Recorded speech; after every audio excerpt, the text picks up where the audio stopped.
Howdy there folks, and welcome to Bullets for Bucks. My name's Steven. Today we're going to compare and test the Ruger American Gen 2 against the Savage Axis bolt action rifle. Ruger American Gen 2 308, trying the Hornady custom 308 Win 150 grain SST factory ammunition here, using the Vortex Viper HD 3-15 by 44 rifle scope. Now, a lot of people ask me, why do you load some of your rifle mags like a pistol mag? Well, a lot of these polymer single stacks, it's actually kind of hard to load them by just pushing them straight in, and it can bend and wear out the feed lips as well as deform your brass. They're not all made like AR-15 mag. One thing I noticed with this is that sometimes the magazine's tough to go in. That time it went in just fine. Nice smooth bolt there. 3-position safety. Second target from the left center red circle. Very hot day today.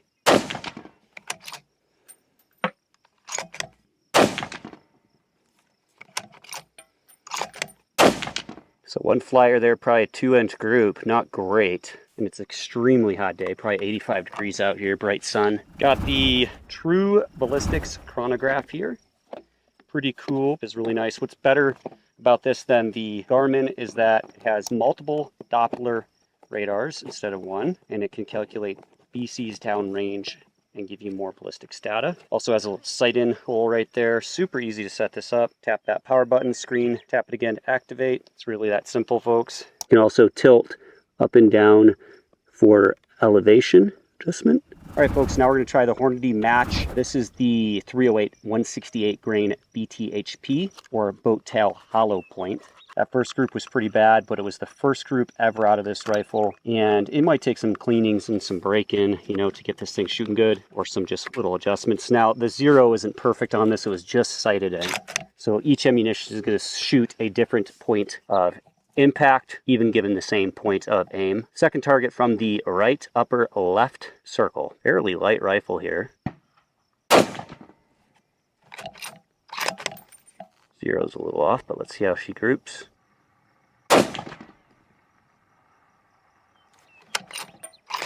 Pretty bad. Once again, two right on top of each other almost, and then one flyer. Could be the action screws need to be tightened.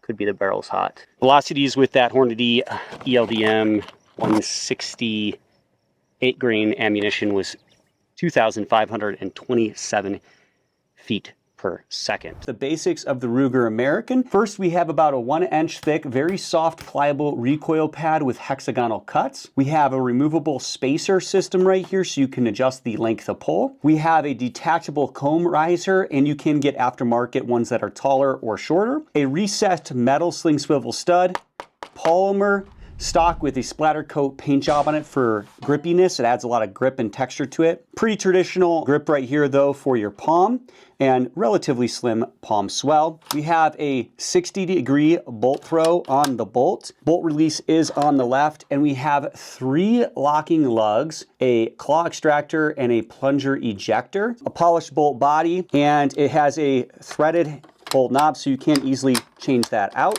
Cocked indicator at the rear of the bolt. Pretty smooth, far smoother than the Gen 1 Ruger American, and not too much of a zipper sound. Still kind of clanky though. They have a 3-position safety all the way to the rear, locks the bolt, keeps it from firing. One forward, you can manipulate the bolt, but you can't fire. All the way forward, you can fire it. We're gonna try some gold metal match. This is 168 grain Federal gold metal match ammunition. Ooh, it's not liking that ammunition.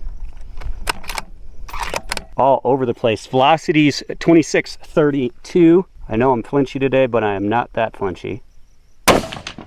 Surprising. On this Ruger, I wish the release lever for the mag was actually a paddle off to the side of the trigger guard or in front of the magazine. Kind of a weird little lever there, don't really prefer it. All right, we're gonna try one more group with this. This is a Hornady custom ammunition.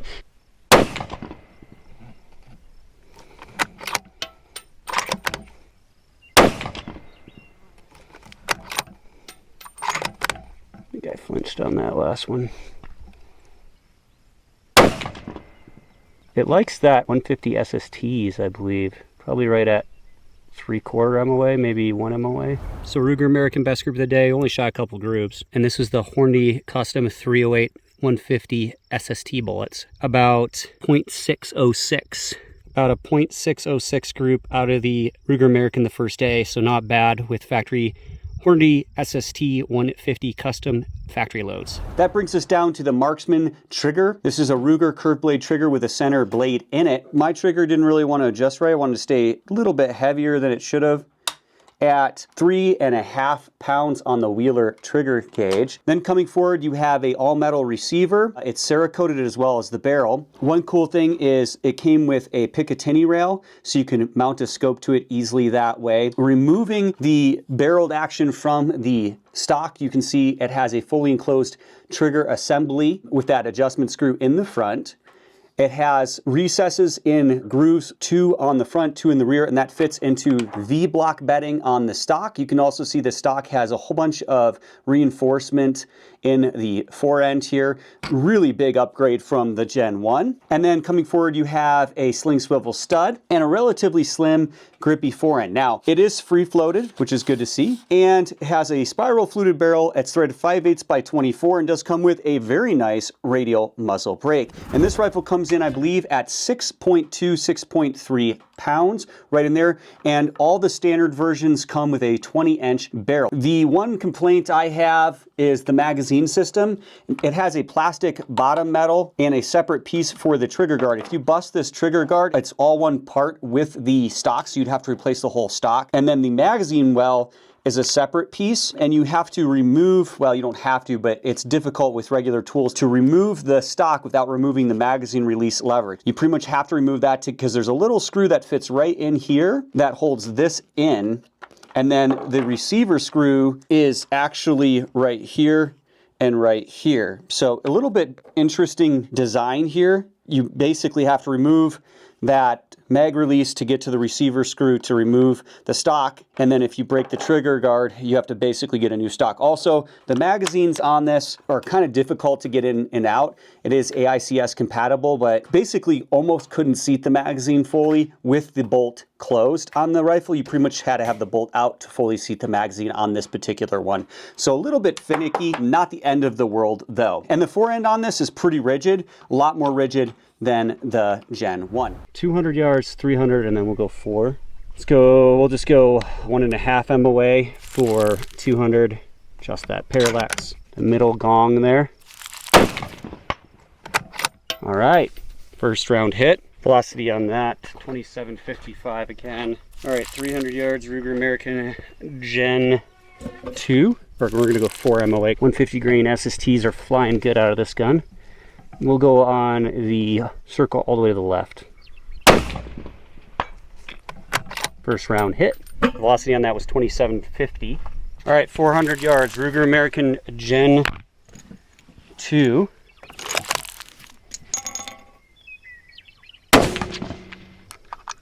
I'm actually guessing holdover.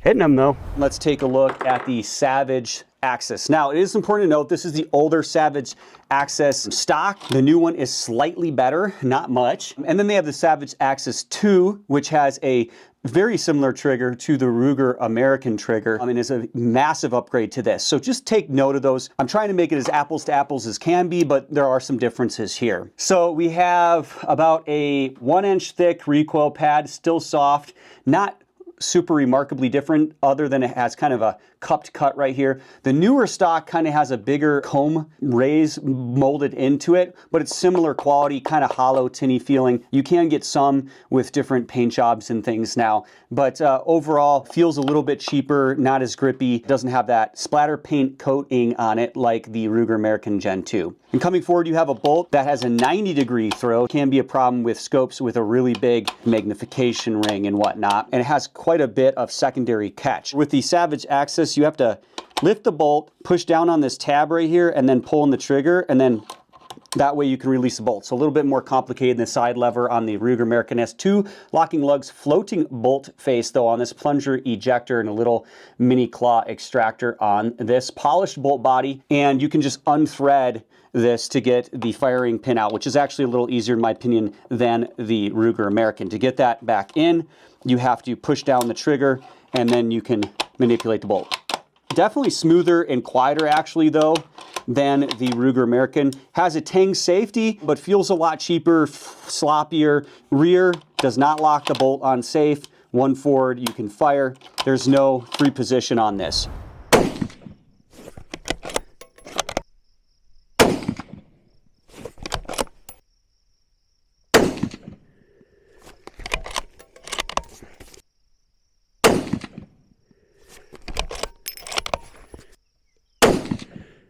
Believe it or not, this trigger's so heavy and breaks so rough that you can actually see the gun move about an inch down before it actually goes off.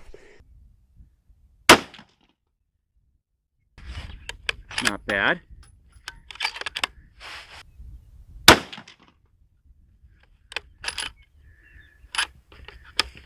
Okay, let's see what happened here. I did have a failure to extract. Now, it was raining really hard and this ammunition did get a little wet, so maybe that's why. But I did have a failure to extract right there. Not sure why. Whew! That could not be more dead center. Ooh. Okay, now testing the trigger on this. It has a curved trigger blade. This is an insanely heavy trigger. It comes in at 5 and almost 3/4 pounds, which is just insane. Now, granted, the Axis 2 does come in with a much lighter trigger, so take that note. The receiver on this is basically bar stock that's machined out, has a little bit of shaved off the side here to reduce some weight.